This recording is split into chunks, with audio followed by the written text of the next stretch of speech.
alande nerede tek orada söylüyoruz ondan 20 arasından mesela Ozda tertmeti, Ozda tormeti, Ozda tsameti devamlı gidiyoruz 40'a kadar. Sonra ben önce tek kalanlarda söylüyoruz. Ormozda tertmeti, Ormozda tormeti, Ormozda tsameti.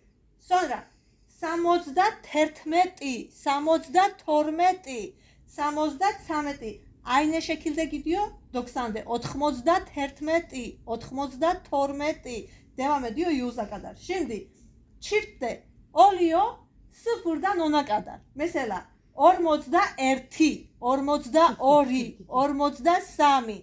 Sonra Samozda erti, Samozda ori, Samozda sami. Böyle devam ediyor.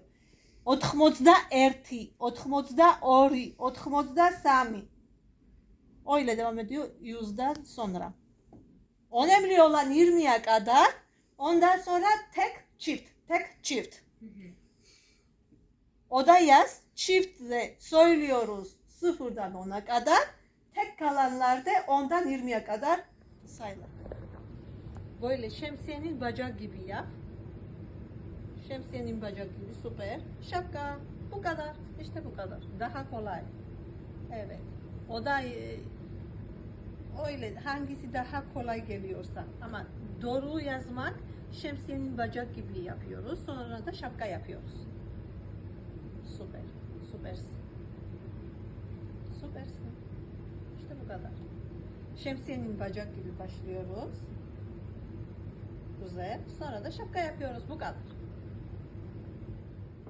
Ama normalde bu böyle yazıyor. Böyle dümdüz geliyor.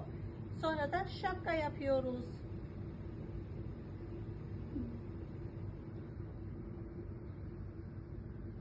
Anladınız mı? Ama normalde böyle dümdüz başlıyoruz. Şemsiye gibi, şemsiyenin bacak gibi. Sonra da şapka yapıyoruz biraz böyle. Tamam mı?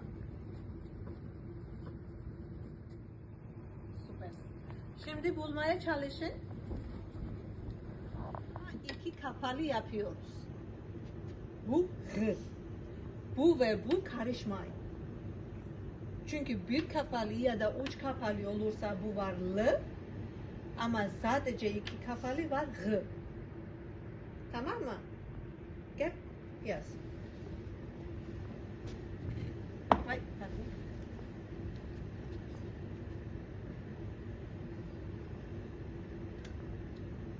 saat aynı oluyor. Aguduri aynı. Hem de dakika tuti. Evet tuti diyoruz. Dakika tuti diyoruz. Buçuk nakhevari diyoruz. Bu kelime kullanınca saat zaten anlarız. Saniye amni. Saniye de yazalım. Saniye. Amni oluyor. Bu tuti tami birbirleriyle benziyor karışmayın değil mi? Tuti ve tami diyoruz. Saat kaçta kısmında ne yazıyor? Saat kaçta? Romel saatze diyebiliriz.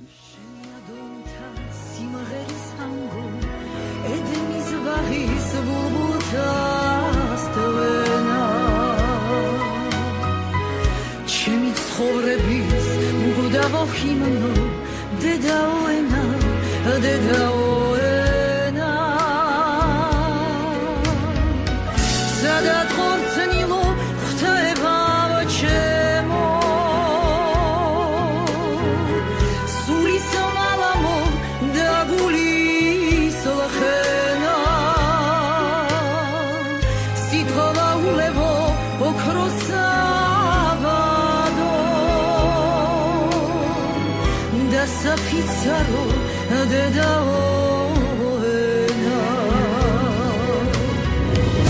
Zada korcnilo khtaeva vachemo Sulis malamo da gulis lakhena Sitrava ulevo okrosavado Da sapizarro de daoena